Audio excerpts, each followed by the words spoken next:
হতাশা মাদক দিয়ে দূর হয় না। হতাশা দূর হবে, বলে দিব, তিনটা জিনিস, মাত্র তিনটা। কয়টা ভাই? এক, 5 ওয়াক্ত নামাজ। এক কি?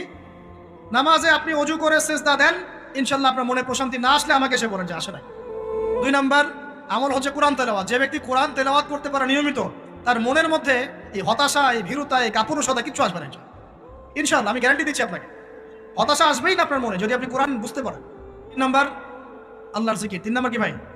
আল্লাহর জিকির। চলতে ফিরতে সব সময় মুখ চলতে থাকবে, মুখ না চললেও মনে মনে মন তাজা থাকবে, মনে মনে জিকির হতে থাকবে। মনে মনে জিকির করতে পারেন?